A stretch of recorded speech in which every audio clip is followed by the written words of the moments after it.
Bien. Alors, on est dans Parashat Teruma, Parashat Teruma, chapitre Kaf et Pasuk Yudbet. Pasuk. Oui.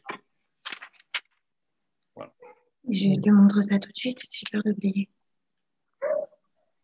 Alors, donc, on a parlé de l'arche et on a vu donc dans les séances précédentes, Je on le a vu prends maintenant ou demain? Hein? Bien, le Pasuk dit Veyatsakta lo arba taboot zav venatata al arba pamotav ushte tabaot al tsalo a echat ushte tabaot al tsalo a sheni. Yatsakta lo. Alors, comment traduisons-nous Veyatsakta lo? Moule, Comment? mouler, quelque chose comme ça. Oui, c'est pas mal. Disons, tu fondras, c'est du verbe fondre. Les hatsik, c'est fondre. Regardez, quand il y a un mot en hébreu difficile, vous regardez onkelos. Alors bon, il y a un prérequis, c'est avoir des notions d'araméen. Mais bon, c'est surmontable et ça se surmonte. Alors regardez, onkelos, moi, il m'aide. Hein. Vetatir les arba eskin. Tatir, les attir, c'est fondre. C'est en hébreu en vérité. L'araméen, c'est comme de l'hébreu, mais c'est l'hébreu patois. Voilà, c'est patois de l'hébreu. Alors, vetatir, c'est-à-dire tu lui fondras. Les attir, c'est fondre du métal. Donc, l'arche, veyatsak talo, tu lui fondras. Arba tabaot, 4 boucles, 4 anneaux zav d'or. Alors, on a vu dans nos premières études sur Parashat Teruma que l'or représente la perfection des midot, la perfection du comportement. Pourquoi? Parce que l'or est un métal qu'on a apuré, qu'on a comment dire, raffiné. Donc, ce qui montre le travail de l'homme sur la matière. Travail de l'homme sur la matière. C'est ça ce que représente l'or. Donc, tu lui fondras 4 anneaux d'or. Venatata alarba pamotav. Tu donneras. Venatata, tu donneras. Vous voyez, là, on n'est pas dans le cours du mardi, on est dans le cours du lundi, qui n'est pas le même cahier des charges, dirions-nous. Mais néanmoins, j'ai quand même un. Pourquoi il y a un kamatse après venatata?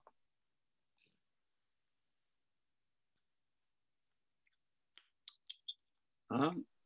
Oui, alors que ça devrait être sans. Normalement, venatatam, tu les donneras, ces anneaux. Hein? Venatata. Me semble-t-il, je pense venatata, tu donneras. Venatata, me semble-t-il que c'est une forme impérative.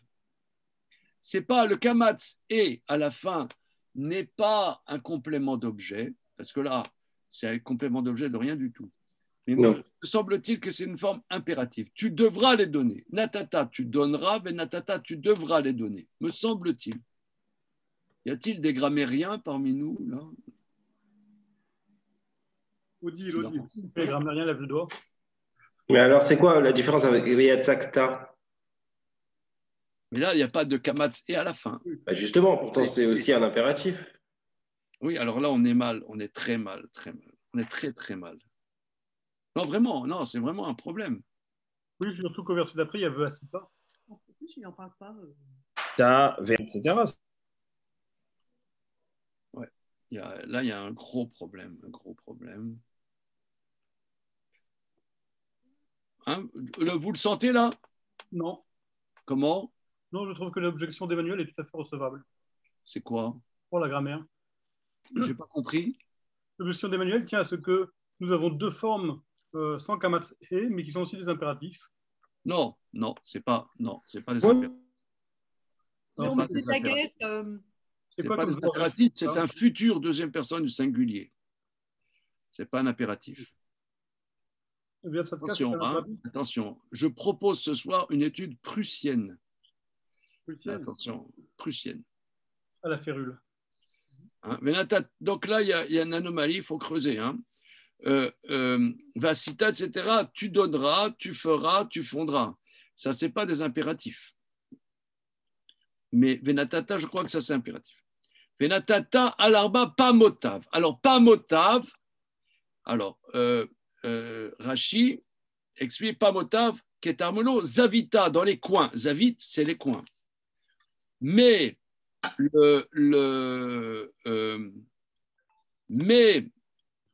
c'est une anomalie.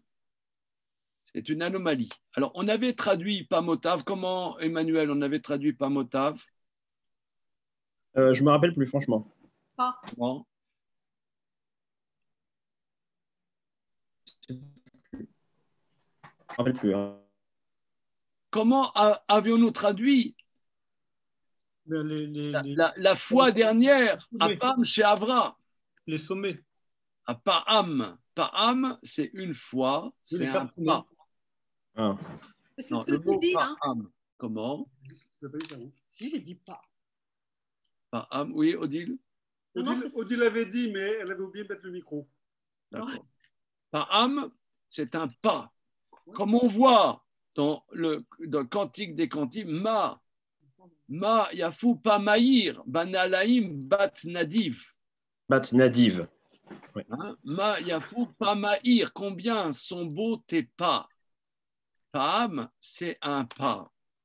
Et or, ici, c'est un terme qui n'a pas vraiment sa place. Au cas de pas. Pourquoi? Parce que les barres, normalement, intuitivement, tu as l'arche. Quelles sont les mensurations de l'arche, s'il vous plaît? 1, 1, 3. Comment? 1, 1, 3. Qu'est-ce qu'il dit? 1, 1, 3. Pas du tout. C'est cassé. Mais non, puisqu'on avait dit que c'était fractionné. On Moi, va c'est confondre avec cassé. le midbar interne. Non, c'est tout cassé, c'est tout cassé. C'est tout Un et cassé. demi, deux et demi. C'est que Alors, des cassés. On avait dit que c'était fractionné. 1,5 sur 2,5. OK, d'accord. Bon, je ne sais pas si les proportions sont là, mais regardez. Intuitivement, comment on mettrait les barres? Dans le sens On les de mettrait comme ça, dans le sens de la longueur, n'est-ce pas? Ouais. Obligé, ouais. Mais c'est pas comme ça. Eh bien, ce n'est pas comme ça. C'est dans le sens de la largeur. Alors, une seconde. Bizarre. Cherchez le riz.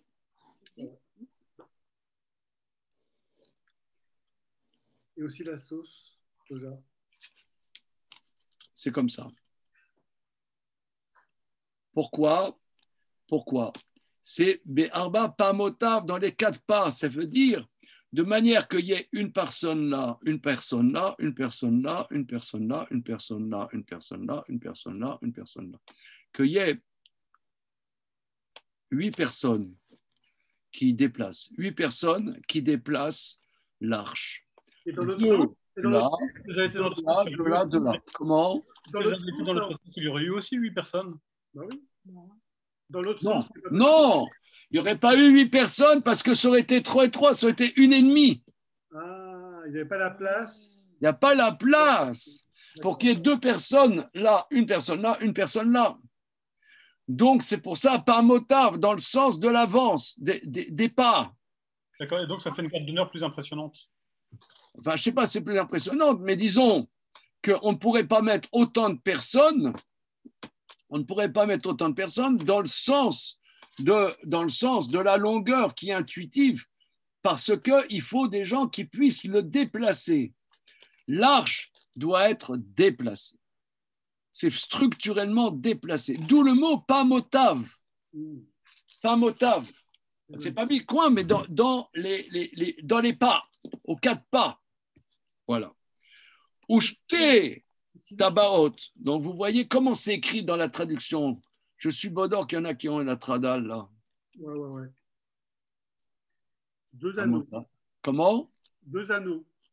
Non, non, non. Venatata alarbat pamotav. Ah, pour moi, non. Eh bien, en anglais, c'est pas mal du tout. Quatre pieds. C'est 4 pieds.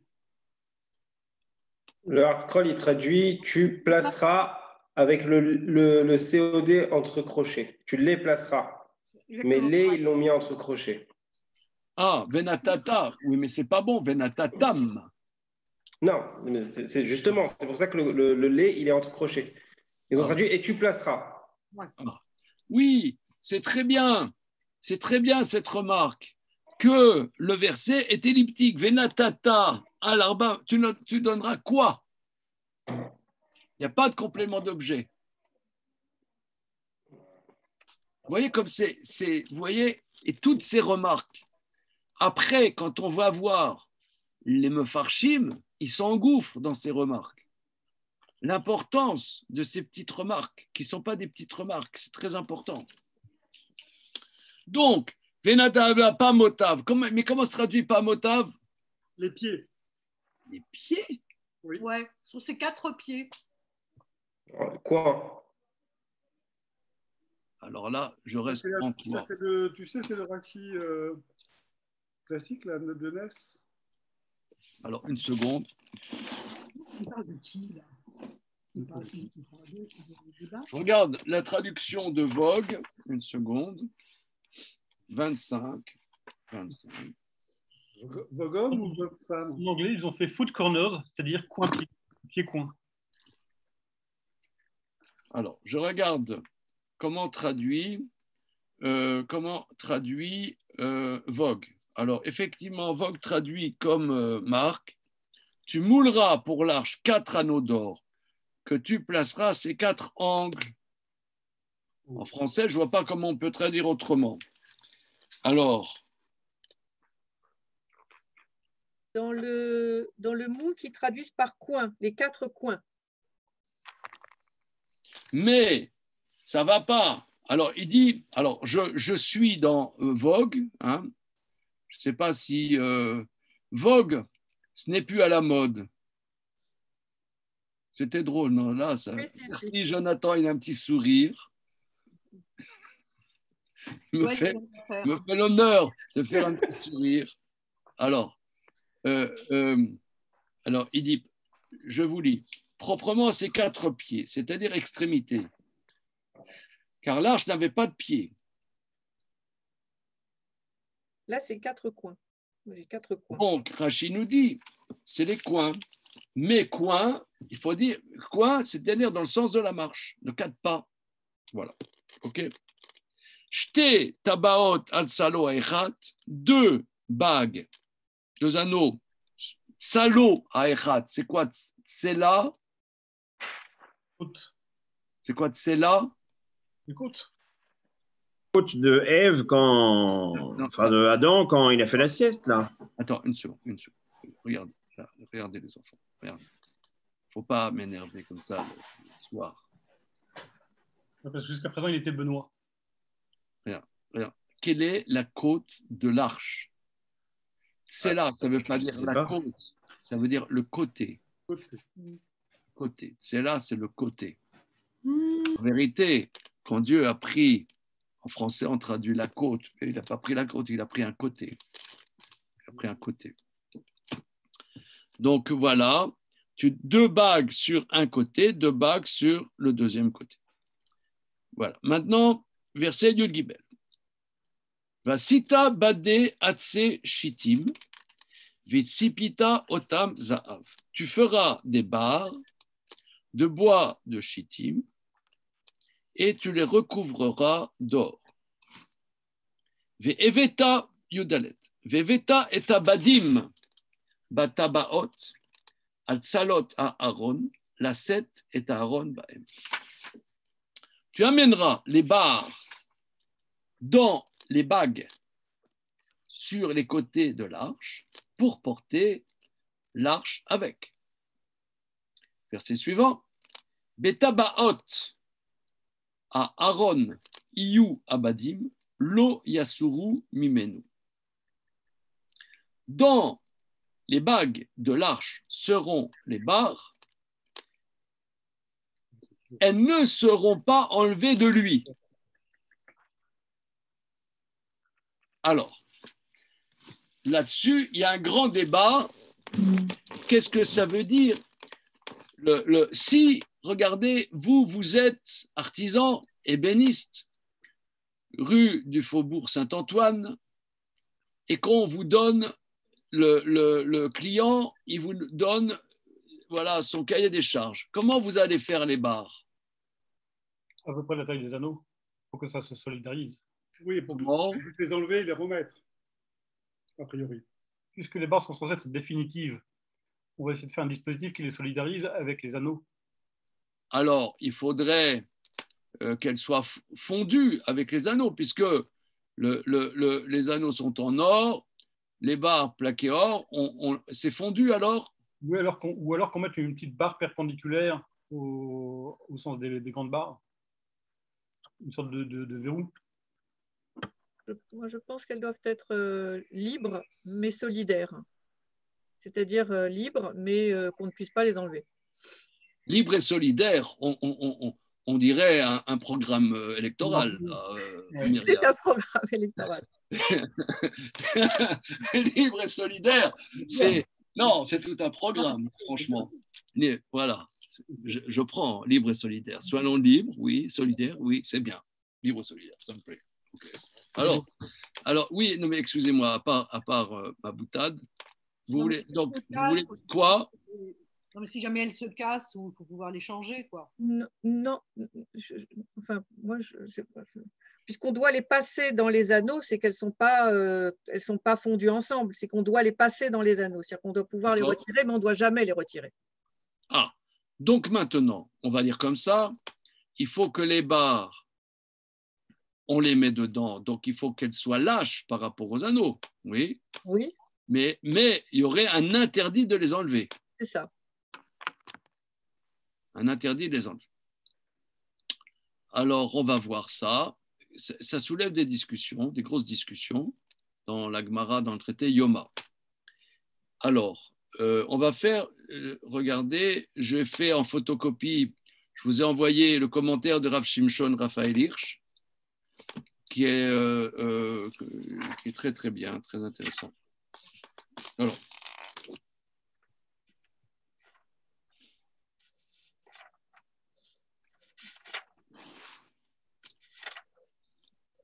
sur le verset Yudbet, vous avez Abadim lo ayu rak marchire ovala. Vous voyez, messieurs, dames? Abadim lo ayu rak marchire ovala. Les barres n'étaient pas seulement des outils pour le transport. Chez Ishtamshu Baem, Beorar Zmani, Beshat Ovala, qu'on utilisait de manière occasionnelle quand il fallait transporter l'arche. Oui, parce qu'en vérité, l'arche, il faut des barres, mais on pourrait dire fait des barres et fait des anneaux. Quand il y a un déplacement, on met les barres dedans et on le déplace. Pourquoi les barres doivent être dans les anneaux et elles ne doivent pas être enlevées? Donc, il y a plusieurs options. On va l'appeler l'option marque, qu'il faut que ça soit coincé dedans et donc que ça soit presque au diamètre des anneaux. Ouais. Avec un dispositif de verrouillage. Avec un dispositif. Ouais, vous voyez, par exemple, il y a les trucs Ikea, tu vois, tu as des trucs, après, tu le mets dedans, après, tu mets une vis et puis ça ne bouge plus. Voilà. Donc un système Ikea, oui. Ou bien que ça soit lâche, mais on n'a pas le droit de l'enlever. C'est ça. Que ça soit lâche, on n'a pas le droit de l'enlever. Mais on peut se poser la question, why? C'est-à-dire, comment? Que ça puisse coulisser, que ça soit souple, quoi, que quelqu'un passe, je sais pas. C'est le potentiel de vitré. Alors, regardez, on va faire le commentaire. Alors, il dit, ce n'était pas seulement un ustensile pour le transport. Et là, lo yasur mimeno. On ne doit pas l'enlever. Et c'est un interdit la Torah. La Gemara dit dans le traité Yoma, à Messir Bade Aaron Loke. Celui qui enlève les barres de l'arche, il est punissable en pénal de flagellation. Donc, il transgresse un interdit la Torah. Excusez-moi, j'ai oublié de dire que cette étude est dédiée les Ilou Neshama de M. Roland Eliaou Ben Myriam Saada. Amen. Voilà. Alors, ok. Donc, tous les commentateurs sont unanimes qu'enlever les barres de l'arche, c'est un interdit de la Torah et c'est condamnable en pénal. Abadi mayu chelek ma'uti mitavdito à symbolite chez la Aaron. Les barres faisaient partie essentielle du plan symbolique de l'arche. Ad kedekar, tellement. Chez les filles mashpaou takatu vayatsarir ligvoa otam be'aron od beterem idnubo et a edut vitnu alav et a kaporet. Tellement que dans le sens du verset, il paraît qu'avant même de mettre les tables et le couvert qui s'appelle la caporette, en français on appelle propitiatoire, avant même d'avoir mis les tables, il faut qu'il y ait les barres. C'est structurel. C'est structurel dans l'arche qu'il y ait les barres avant même le but, avant même que ne soit que le but soit réel. Voilà. Pourquoi? Parce que le verset 16 suit le verset 15. Voilà. D'accord. Alors, Tosfot, etc. Tosfot, dit Bouramatril, Mesharim. Alors ça c'est un point, comment dire, regardez, c'est un point un peu trop complexe, on saute cette parenthèse. Alors, on saute, voilà. Mikol Makom, vous voyez Mikol Makom. Quoi qu'il en soit, Chashivuta Mamautit chez la Badim, Mishvil Aaron, Mo'ugenet Belav Shel Lo Yasur Memno. C'est-à-dire, quoi qu'il en soit, l'importance essentielle des barres pour l'arche est protégée par l'interdit, on ne doit pas enlever les barres. Shiu Benigoud, l'école Shear Keli Amikdash, c'est-à-dire que les autres ustensiles, par exemple le shulchan, ou bien le misbéar, l'autel en or, qui ont eux aussi une frise, un zer d'or en haut, il y a des barres, mais il n'y a pas l'interdit d'enlever les barres. Il n'y a pas d'interdit. C'est seulement sur l'arche qu'il y a interdit. Il y a Teralken. Plus que ça, à nous les midim, qui rocher à badim, baltou me achoré à parochet, veyeraou velo yerou achutsa. La Gemara nous dit, à partir du verset, que dans le Saint des Saints, il y a le rideau qui s'appelle la parochet, il y a l'arche. Maintenant, qu'est-ce qu'il y a dans l'arche? De l'extérieur, ce n'est pas visible. Si c'est visible, il y a les deux barres qui appuient sur la parochet, et de l'extérieur, la présence des barres est visible. Pour aller plus loin, les sages disent, ça ressemble, excusez-moi l'expression, c'est l'expression du Talmud, ça ressemble aux formes féminines qu'on voit sans les voir. Comme ça, la Gemara dit. Très beau. Voilà. Alors, non, ça veut dire que la perception de l'arche, on perçoit l'arche par ses barres. C'est la seule chose qu'on perçoit du Saint des Saints de l'extérieur, c'est que les barres poussent un peu sur le rideau. Alors, et ils sont visibles. Abadi mayu efo adavar ayachid asher ramaz le bay amigdash al metziut Aaron machore aparochet. Les barres, donc c'est vous ici donc, il y a une remarque fine de Rav Shimshon Raphaël Hirsch que le verset prophétique nous dit il faut que ça soit quelque part perceptible qu'il y a l'arche. Et qu'est-ce qui va symboliser à l'extérieur l'arche? C'est pas l'arche, c'est les barres. Donc, presque les barres symbolisent l'arche. C'est un truc de ouf, ça. C'est quand même curieux qu'il nous fasse un témoignage de ce qui est invisible puisque dissimulé derrière le rideau, mais que peu de gens peuvent accéder à cet endroit où on peut voir la saillie des barres. Il n'y a que les Kohen. Non, parce que le rideau du Kodesh était souvent ouvert. Le rideau. Parce que le plan, vous avez en tête, bien évidemment, le plan du Beth Amikdash. Non, ça, c'est un prérequis. Quand même. Nul n'entre ici s'il n'est géomètre. Non, ça veut dire s'il connaît le plan du Beth Amikdash. Manu, c'est bon?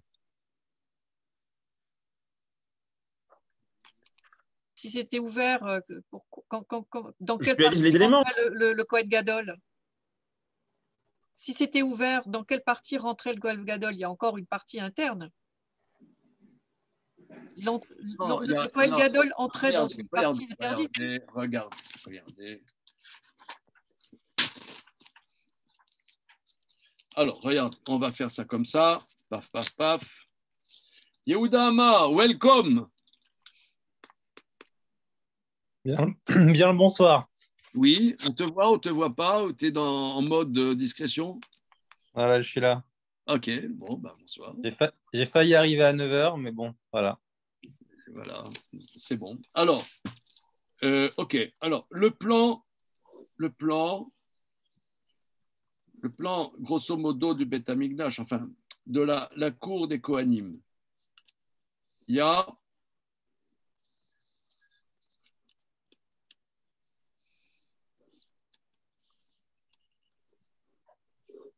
regardez.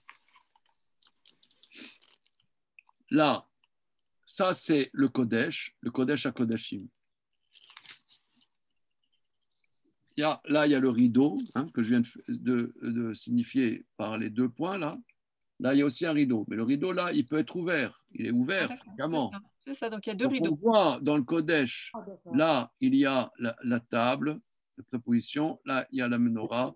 Et au milieu, il y a l'autel d'or. Donc, on voit là, en vitesse de croisière, la parochette avec poussé un petit peu par les barres. Donc, la seule chose qu'on perçoit de l'extérieur du Kodesh à Kodashim, c'est les barres.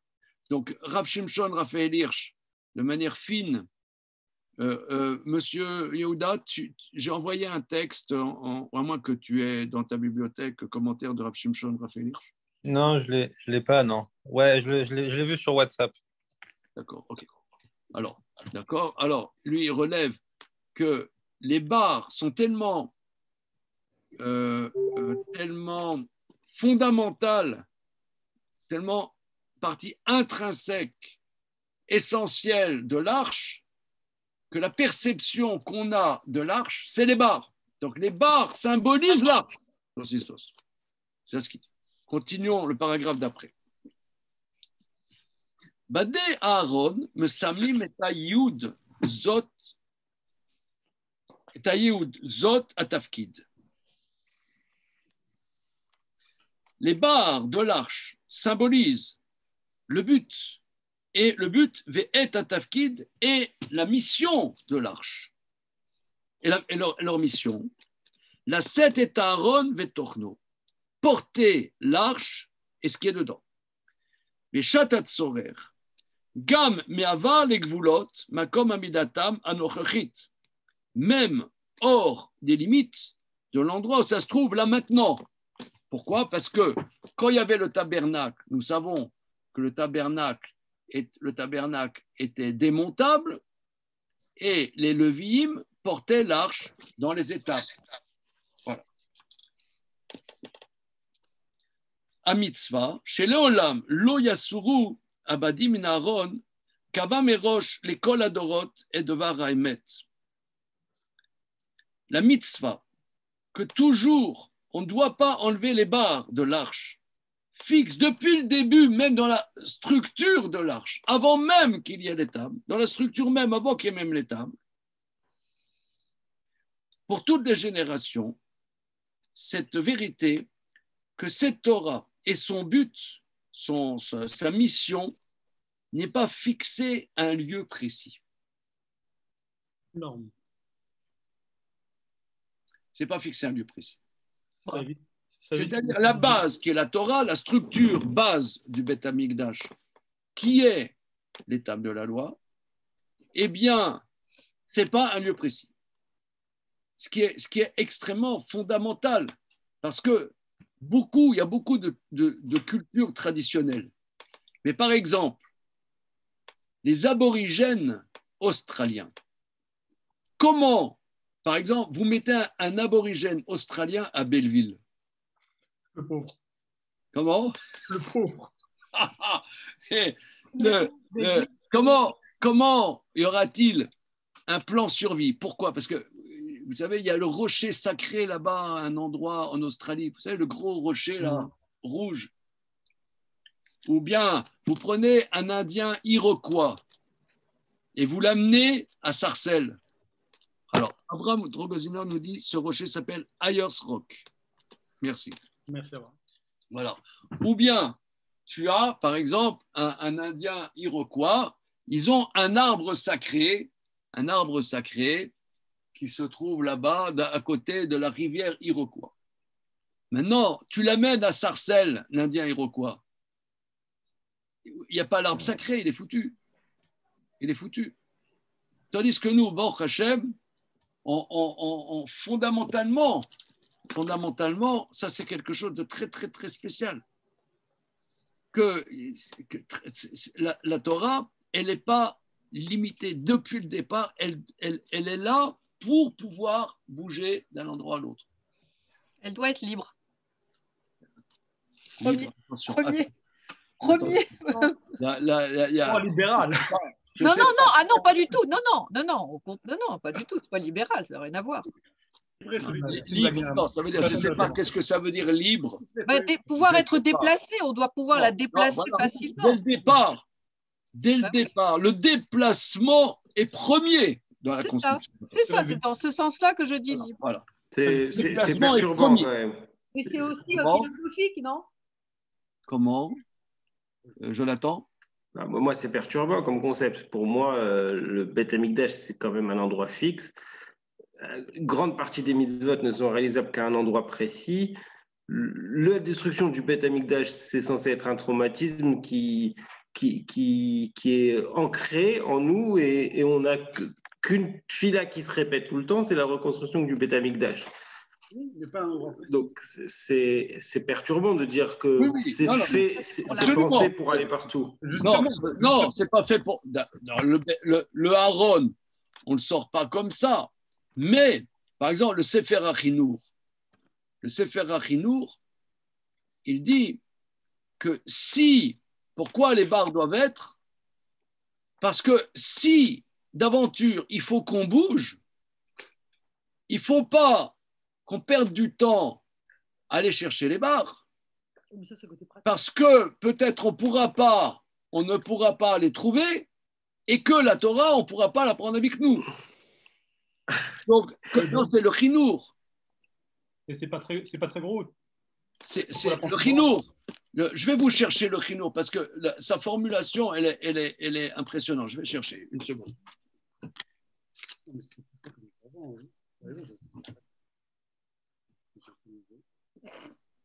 Je cherche le sac.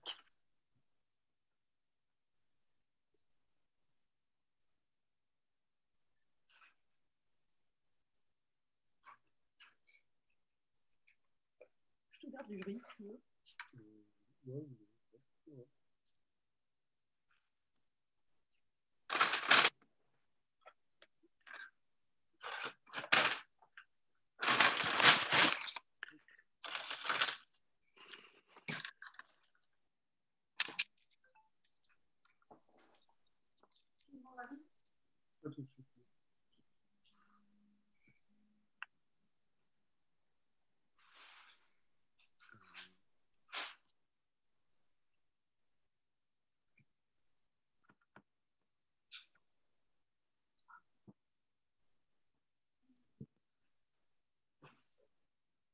Trop tard, trop tard.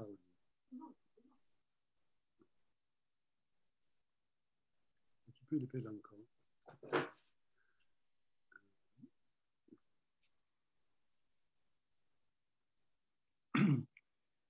Joël, il reste du dessin.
Alors.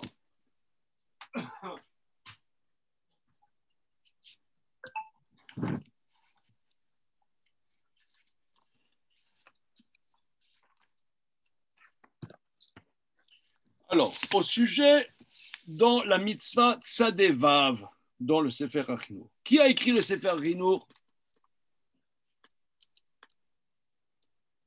Silence dans la salle. Il est anonyme. Anonyme. Razak.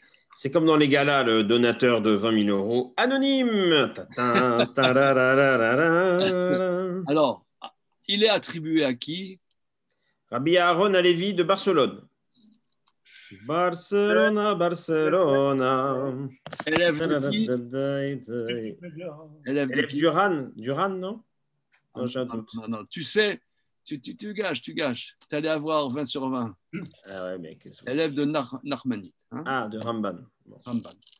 Et c'est-à-dire qu'on attribue, effectivement, comme tu dis, c'est anonyme. On l'attribue, pourquoi on l'attribue à Rabbi Aaron Alevi? Parce qu'il est systématiquement d'après la démarche du Ramban. Il le cite tout le temps. Et pourquoi on ne peut pas dire 100% que c'est Rabbi Aaron Alevi? Parce qu'il ne dit pas mon maître, il ne dit jamais mon maître. Ce qui est étonnant. Parce que le Rao était élève de Ramban. Oh, ok. Donc, dans la mitzvah Tzadevav, il dit, mais cherchez à mitzvah. La base de cet interdit d'enlever les barres. Le fils Sharon Mishkan Torah, Veu Kol Ikarenu ou Kevodenu. Parce que l'arche est la résidence de la Torah, qui est notre base et notre gloire. Nous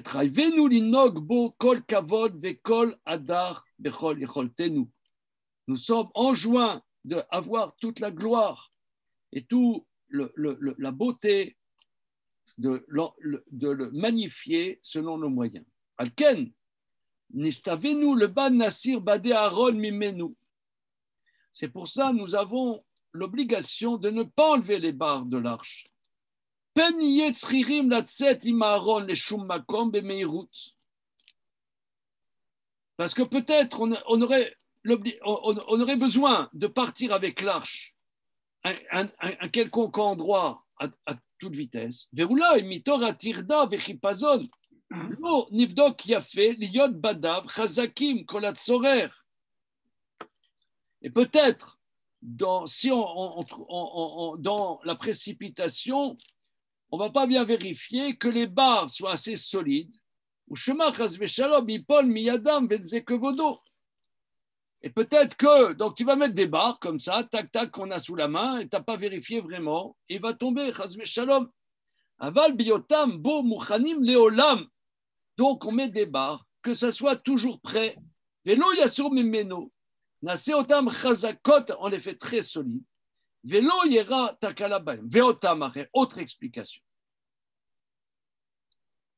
Je ne comprends pas en quoi c'est un embellissement. Que ce soit une précaution pour le déplacement, ça je comprends, mais en quoi c'est un embellissement? Et de plus, chez Cole, non, parce que ça risque qu'il n'y ait pas assez de cavode, que finalement on part à toute blinde, on prend des barres comme ça, et qu'on ne fait pas attention que ce soit vraiment les barres qu'il faut pour pouvoir le déplacer et qui risquent de tomber. Et autre explication. Chez Kol Kelam Migdat Surata Mechuyeved Irmoz Inyanim Godolim Elionim, que tous les objets du Beth Amikdash, leur forme nous impose de faire allusion à des choses très élevées, très grandes. Dieu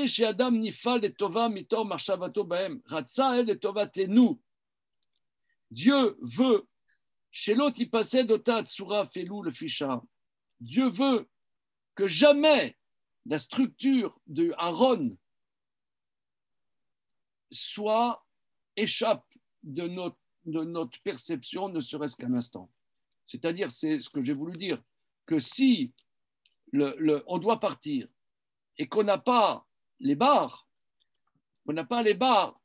alors un instant, la Torah, elle va être dans un coin.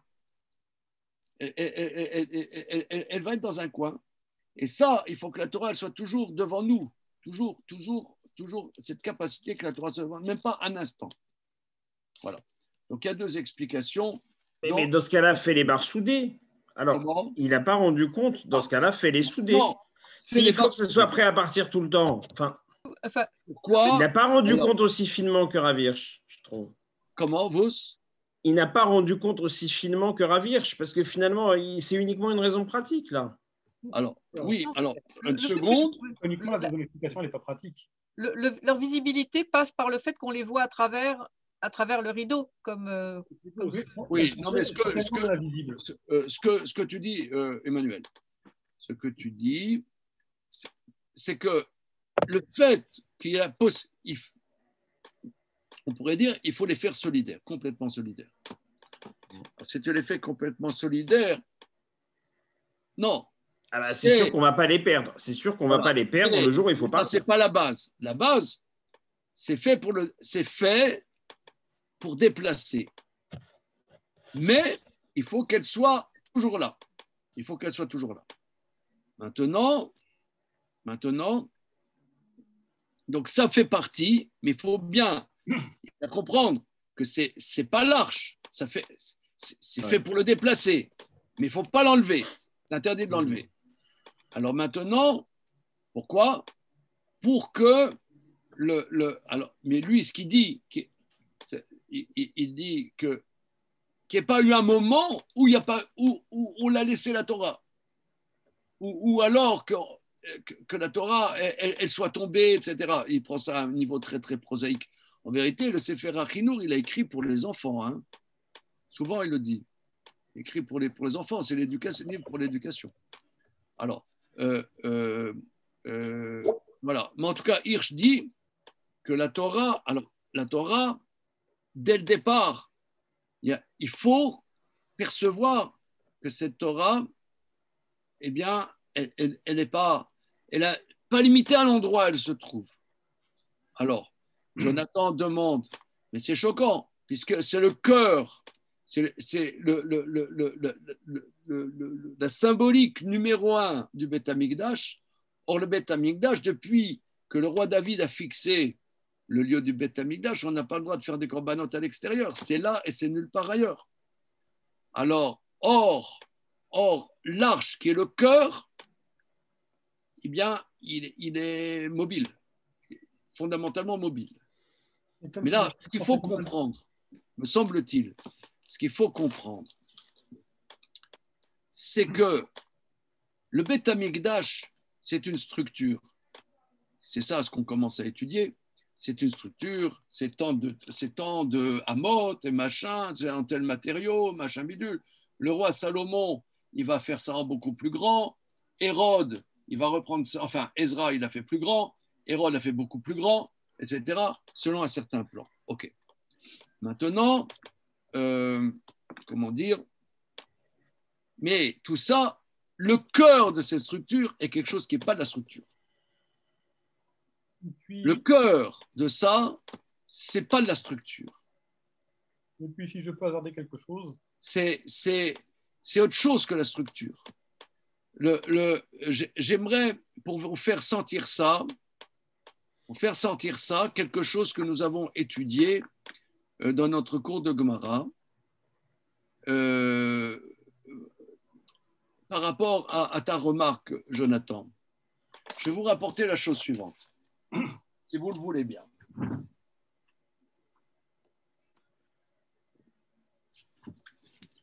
Dans le cours de Gemara, approfondi, j'appelle approfondi, on étudie un sujet, un cadavre. On sait qu'un cadavre est source d'impureté, d'accord?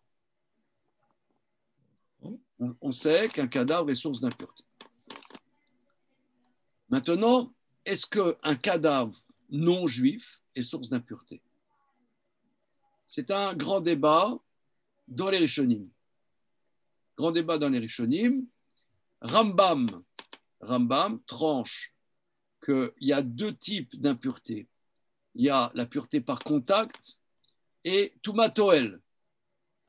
Toumatoel, c'est-à-dire que si tu as un cadavre dans la pièce, tout ce qui est dans la pièce est impur, même ce n'est pas par contact. Voilà. Et un Kohen n'a pas le droit de rentrer dans la pièce où il y a un cadavre. Ça, c'est connu.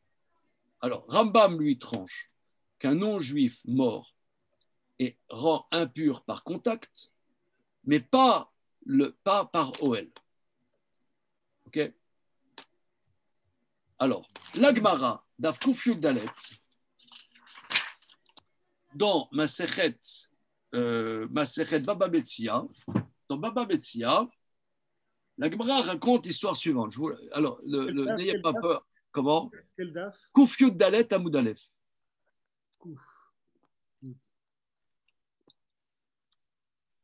Alors, Kouf Yud Dalet Amoud Aleph. Alors, l'Agmara raconte que Rabba Baravou, il a rencontré le prophète Élie qui se trouvait dans un cimetière de Goyim. Donc, je ne sais pas qu'est-ce que Rabba Baravou il faisait là-bas, mais il a rencontré Eliaou Hanavi qui était dans un cimetière de Goyim. Un cimetière de Goyim. Voilà.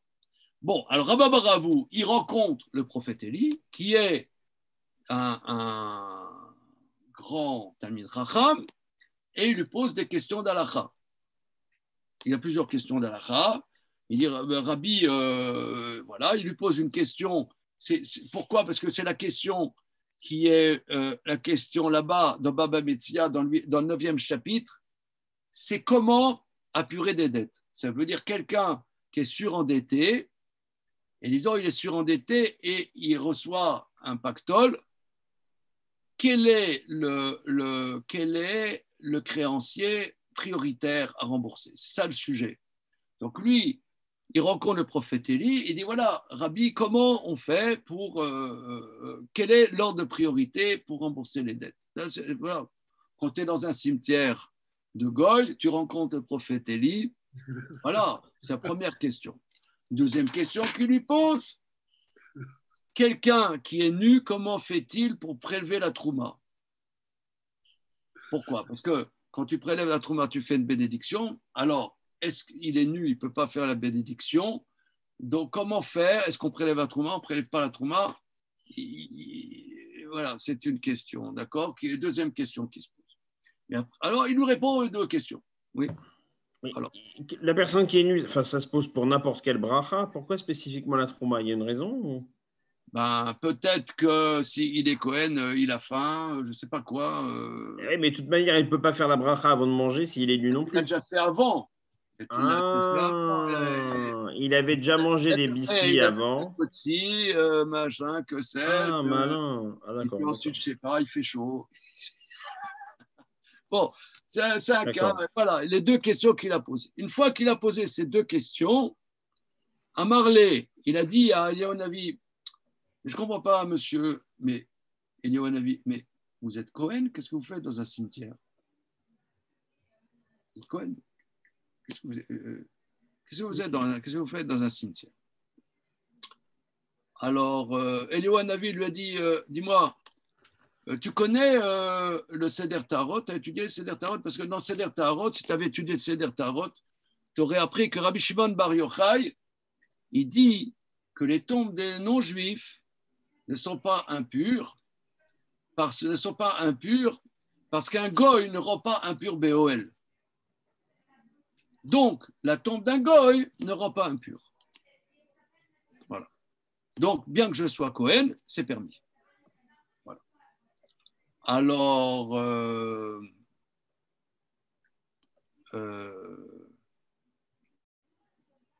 Alors, Tosfot pose la question. Alors, Rambam dit, puisque le prophète Élie lui a répondu et qu'il était Cohen, le prophète Élie était Cohen, donc ça veut dire que la halacha est qu'un goy est metamé par contact, mais pas BOL, c'est-à-dire par le fait d'être au-dessus de l'espace du cadavre du goy. Voilà, c'est comme ça que Rambam est posé. Alors, Rabbeinu Tam et Rabbeinu Yitzhak Azaken, Balei Tosfot, ils disent pas du tout. Ils disent pas du tout. On n'est pas du tout possède comme Rabbi Shimon Bar Yochai. En vérité, un goy est metamé même Be'ol. Ah, mais Eliyahu Navi, qu'est-ce qu'il lui a répondu? Un goy est metamé même Be'ol. Ah, mais Eliyahu Navi, il lui a dit un goy n'est pas metamé BOL. Il a dit, mais il lui a raconté des salades. Bonne blague. Il a blagué. Il a raconté des salades. Il a envoyé paître. C'est pas parce qu'il lui a dit que la halakha est comme ça. Joël, qu'est-ce que tu fais comme ça? Qu'est-ce que tu fais comme ça? T'as mal au cou? Il fait comme ça, on dirait un gars ninassé. Je t'écoute. Juste quand il Attends, je ne comprends pas. Tu rencontres le prophète Élie, tu te rends compte le prophète Élie à Hyper Cacher. Ouais.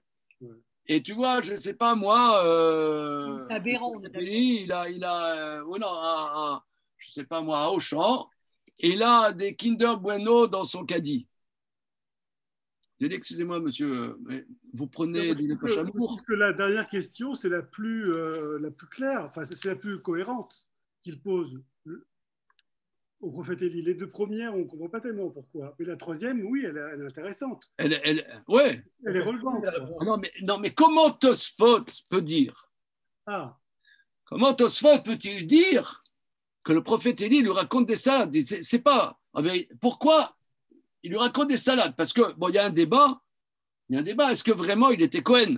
Il lui dit, monsieur, vous êtes Cohen. Ouais. Je ne sais même pas s'il est Cohen. Non, il y a un grand Tosfot là-dessus. Est-ce que vraiment il était Cohen? Il pourrait lui dire, mais qu'est-ce que je lui pose la question? Je ne suis pas Cohen. Alors, pourquoi il lui a répondu une chose? Il dit, c'est pas parce que le prophète Élie a répondu ça qu'il le pense. Non, attendez. Et le prophète Élie,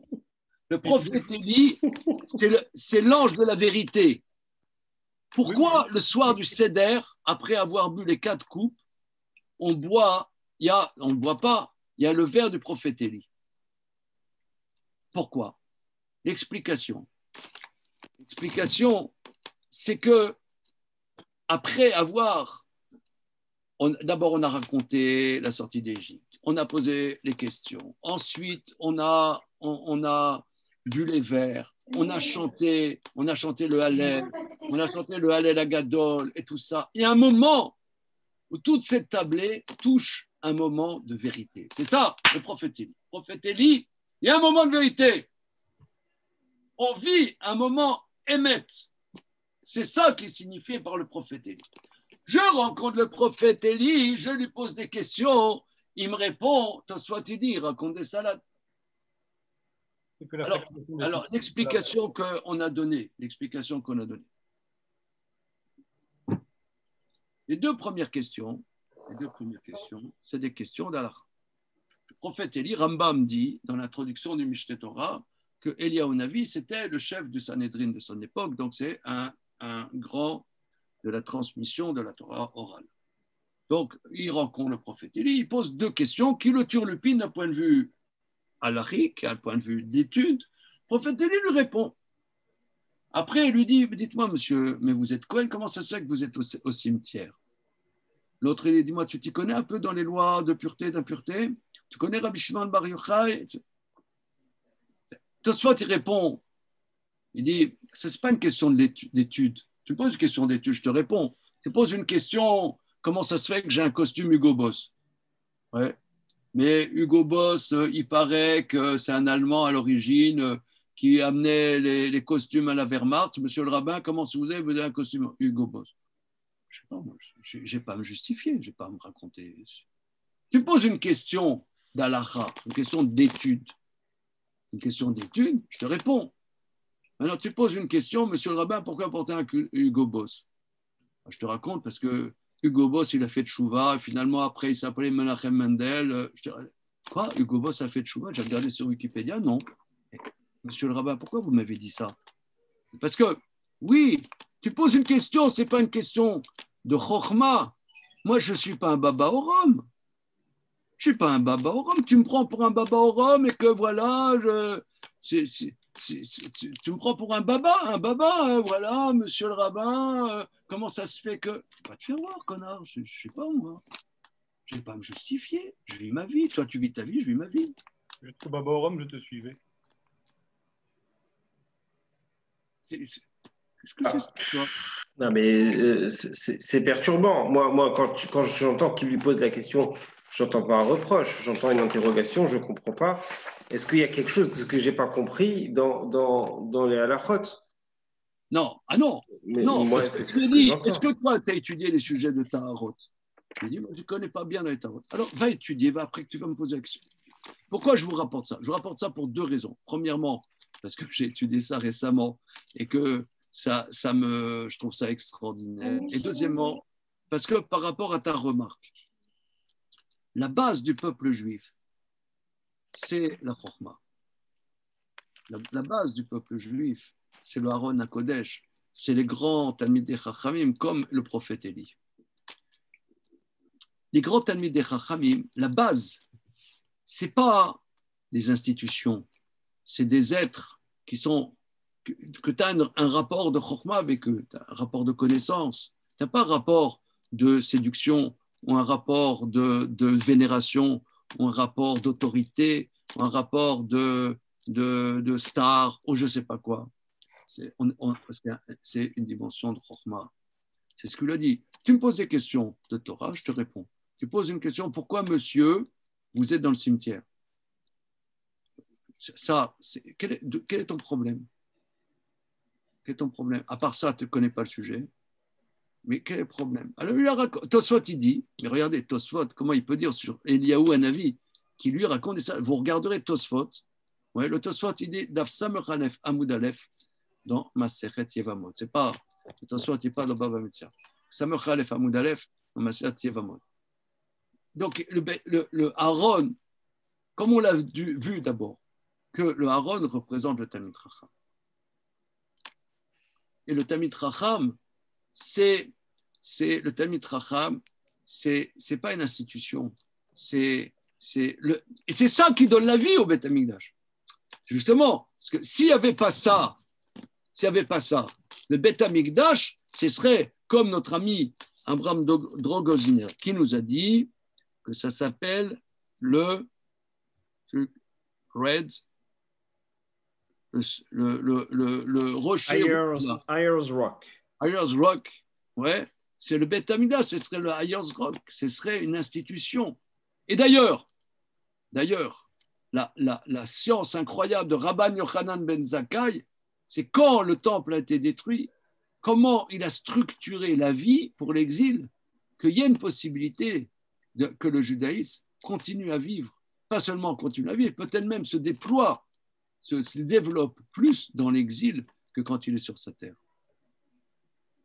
Et ça c'est structurel dès le départ. Et c'est ça qui donne la vie au Beth Amikdash. S'il n'y avait pas ça, le Beth Amikdash, ce serait une institution. D'ailleurs, vous pouvez remarquer que les grands, c'est un truc qui est stupéfiant, les plus grands maîtres de notre peuple sont très très peu connus de la communauté juive.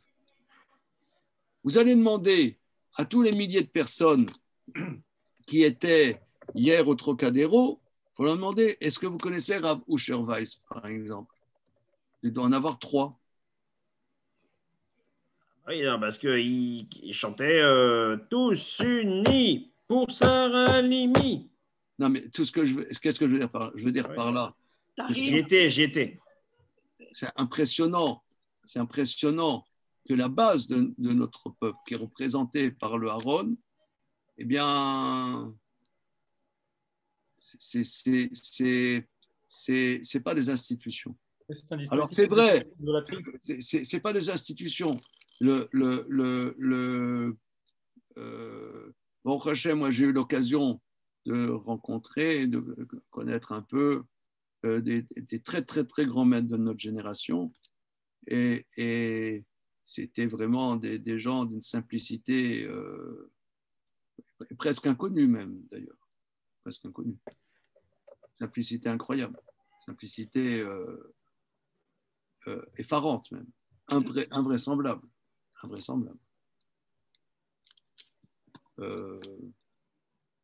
Ok, alors on va continuer. Hein.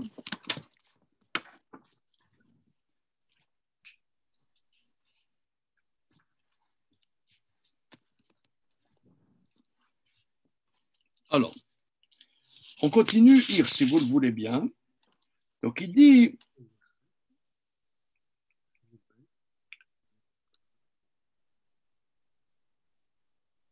Et non, il dit que Davar Emet, qu'est-ce que nous exprime ce que nous étudions?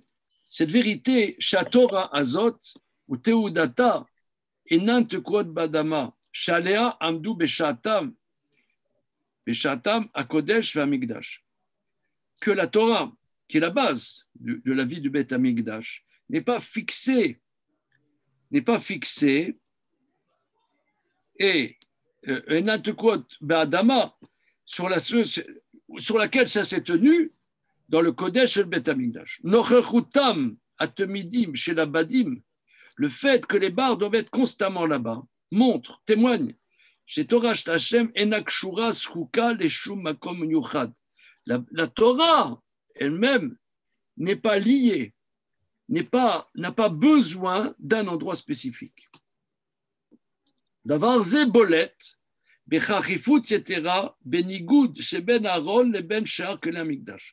Cela ressort de manière éloquente parce que le Shulchan et les autres, la menorah, n'ont pas des barres fixes. Il faut les déplacer avec des barres, mais ce sont des barres qui peuvent être, accessoires. Mais là, Volekhan sort donc de soi-même l'idée. Shulchan Israël ou Menorat Israël, Melo Chayav Agashmim ou Prirat Chayav Aruchnim, Kshurim Beadmat Eretz Akodesh. Il dit que le Shulchan Israël, c'est-à-dire le Shulchan, comme on l'a vu il y a 2 semaines, ça représente la royauté. La menorah, c'est le rayonnement d'Israël. Le rayonnement spécifique d'Israël, ça c'est la dimension matérielle et son développement, c'est lié à la terre Eretz HaKodesh. Ça c'est lié à des endroits précis. Mais la Torah d'Israël, n'est pas lié à un endroit précis. Ça répond à ma question. Oui, en quoi? Moi, je ne comprenais pas comment on pouvait se dégager de la centralité de l'endroit du Beth Amikdash. Et là, il précise, l'endroit du Beth Amikdash, c'est essentiel, mais pas pour la Torah. Bien que la Torah soit le cœur du Beth Amikdash. Ben oui. La Torah, c'est le cœur du Beth Amikdash. C'est la question du fond et de la forme, en fait. Comment? C'est toute la question du fond et de la forme. C'est-à-dire la forme, le fond, il doit être mobile, il doit pouvoir se déplacer. Il doit pouvoir se déplacer. Le fond, il doit pouvoir se déplacer, mais la forme, elle, il faut qu'elle soit mobile, mais en même temps liée au temple. Enfin, elle est à la fois liée au temple et libre en même temps, quoi. Ouais. Mais son fond, il est libre. Enfin, il doit être amovible, quoi. Il doit bouger internationalement. Alors, très bien. Alors, regardez le paragraphe suivant. Lichora, Yeshtira ben pasuk Yudalet. Alors, et le pasuk, entre le pasuk 14 et le pasuk 15. Alors, jusque-là, c'est clair. Hein? Ça va, c'est bon? Bien. A priori, il y a une contradiction entre le verset 14 et le verset 15. Le verset dit 14, c'est écrit. C'est écrit Veveta et abadim batabaot atzalot Aaron. Tu amèneras les barres dans les anneaux sur les côtés de Aaron pour le porter. Tu les amèneras. Donc, tu les amèneras. Donc, il y a un côté mobile. Hein? Tu les amèneras. Oui. Et ensuite, c'est écrit Betabaot Aaron yu abadim. Dans les bagues du Aaron seront. Donc, il y a une question de fixité. Il ne faut pas que ça bouge. Alors, lo yasur memenu, la Gemara, il y a un grand développement, la Ain Bet dans Maseret Yoma, la conclusion de la Gemara, c'est un interdit de les enlever. Donc, d'un côté, il faut qu'ils soient dedans, on n'a pas le droit de les enlever, on les amène, c'est mobile, c'est pas mobile. Comment ça se passe? C'est pas clair. Alors, la Gemara pose la question, c'est écrit, tu amèneras pour les porter. Chez Magbil est là, Veuva et Badav Betabaot. On verra plus tard, lorsque, ça c'est l'ordre, mais quand il y a la construction effective du tabernacle, c'est écrit, les barres ont été amenées dans les barres, dans les bagues. Et c'est la misbéar. À côté, excuse-moi, Veuva et Badav Betabaot. Tu amèneras les barres dans les bagues qu'on voit au misbéar. Et le pasukka s'écrit Betabaot Aaron yu abadim l'asumenu. Agmara beyoma maksha alka. L'Agmara en fait une question. Ein tosfot sham. Agmara metaretset. Donc d'un côté, il faut que ça soit mobile, d'un côté, il faut que ça soit immobile. Comment c'est possible? L'Agmara répond Mitparkim ve'en nishmatim. Bon alors regardez, j'ai cherché vraiment. Comment traduire ça? L'explication. Il faut que ça soit mitparkim, c'est-à-dire il faut que ça soit mobile, mais qu'on ne puisse pas les enlever. Comment c'est possible? Les enlever que par la force. Comme une alliance. Oui. Alors. Mitparkim, ça veut dire faut qu'il y ait du jeu. Mitparkim, ça bouge. Vélo mishmatim, qu'on ne puisse pas les enlever. Alors comment? Klomar. Abadim ayu asuim kam. Les barres étaient faites ainsi. Shenitan aya lotsia mina tabaot bedochak. Les barres étaient faites ainsi, de manière à ce que on puisse les sortir des bagues en forçant, qu'on puisse les sortir en forçant. Ah, mais mais d'elle-même, ça ne pouvait pas tomber. Alors, le Fidat Rashi, selon Rashi, Ayu abadim avim beroshem vedakim bemtsaam. D'après Rashi, les barres étaient épaisses aux extrémités et fines au milieu. Donc, il y a du jeu. Mais, alors, s'il y a un interdit de les enlever, c'est que c'était possible. C'est-à-dire, comme tu dis, Odile, que c'était coincé, comme tu as dit, Marc aussi. Ouais. Coincé, c'était aux extrémités. Mais là, il y avait du jeu. Il fallait mitparkim, il y a du jeu, mais enishmatim, on ne peut pas les enlever. Ah, mais c'est un interdit, il faut que ça soit possible. Oui, mais en forçant. En forçant. Si les extrémités sont plus épaisses, je n'ai jamais compris comment on faisait pour les enfoncer en premier lieu. Parce que c'était en forçant, mais le bois, il faut faire attention parce que ça, le bois, ça craque. Oui, c'est du bois qui est doré en plus. On ne voulait pas abîmer la dorure. Hein? Voilà. Alors, Mistaber, Shalav, Shelo, Yasumimeno, que l'interdit d'enlever, va Messir Badé Aaron, loqué, celui qui enlève les barres reçoit flagellation. Maniar et Tev Sharut, Shotia, Minatabaot, donne finalement la possibilité de les enlever. Il ne faut pas enlever les barres. On peut, Efchar, la sirota minaron, bekoar, ulam, imyasuka, lo ipaga Aaron, et là, il s'appelle le nose Aaron Khadashim. Qu'est-ce qu'il veut dire la fin? Efchar, la sirota minaron, bekoar, ulam, imyasuka, lo ipaga Aaron, et là, il s'appelle le nose Aaron Khadashim. On ne va pas dire que le Aaron est disqualifié, qu'il faut reconstruire un nouveau Aaron. Il faut juste trouver des nouveaux porteurs. On a l'impression que c'est un porteur qui aurait enlevé la barre. Ah, très bien. Alors, s'il l'a fait, on ne va pas dire l'Aaron, il est profané. Non, il n'y a pas de problème. Il répond à une question. Il répond à une question. Si c'est ainsi, tu n'avais qu'à les faire solidaires. Mais si tu l'avais fait solidaire, ça veut dire que les barres enlevées auraient disqualifié le Aaron. Oui, il y aurait une brisure. Hein, il y aurait une brisure. Or, le fait que potentiellement ça soit mitparkim, il y a du jeu, potentiellement, c'est que, disons, comme on dit, disons une génération qui n'est pas intéressée par la Torah. La Torah, elle existe toujours. Oui, puis ça explique aussi que la personne qui enlève les barres soit frappée de la sanction la plus basse possible. Ça veut dire? Ça veut dire qu'on aurait pu imaginer qu'un type qui fasse ça comme un grave attentat et qu'il soit condamné à mort. Oui, c'est vrai, c'est juste, c'est vrai. Or, il est condamné à la flagellation, c'est-à-dire seulement grave. La base. Dans la base. Des peines, ça veut dire que ce n'est pas très grave. Oui. Finalement, ce n'est pas une atteinte à la Torah elle-même. Voilà. C'est une offense, mais ce n'est pas une atteinte. C'est pas envisageable que les barres soient mobiles pour que justement il y ait un interdit qui ait un sens, que si les barres sont fixées, l'interdit tombe, enfin, on ne peut pas l'enlever. Est-ce qu'on peut concevoir ça?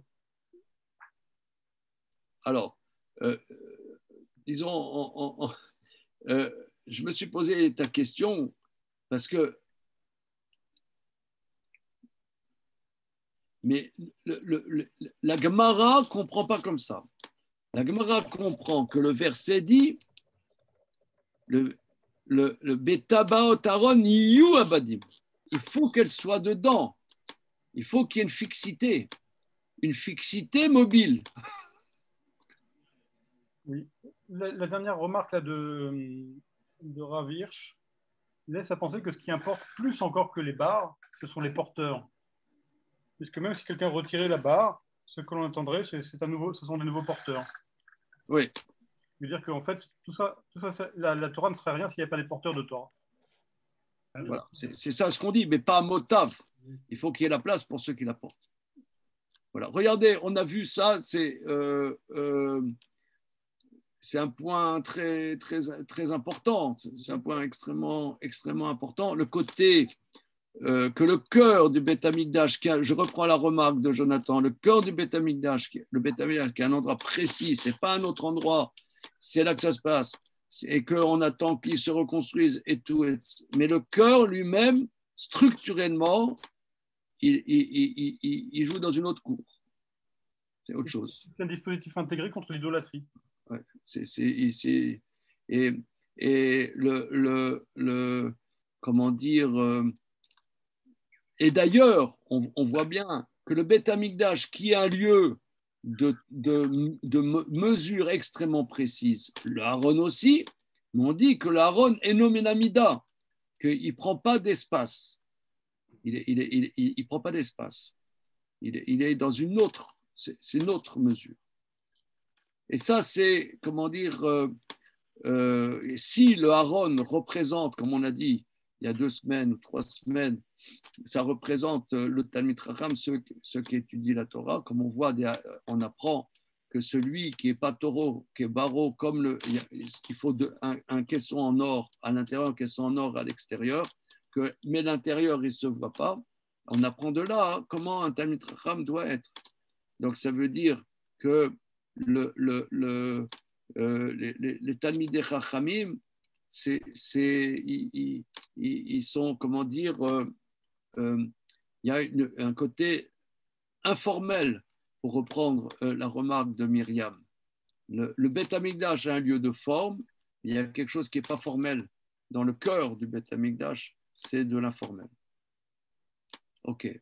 Bon, alors la semaine prochaine, Bezrat Hashem, on fera les Kruvim, les chérubins, qui sont au-dessus de l'arche. Là, c'est extrêmement riche aussi. Bezrat Hashem. C'est bon, les copains? Merci beaucoup. Merci Allez. beaucoup. Au revoir. Allez. Bonsoir. Bonsoir. Les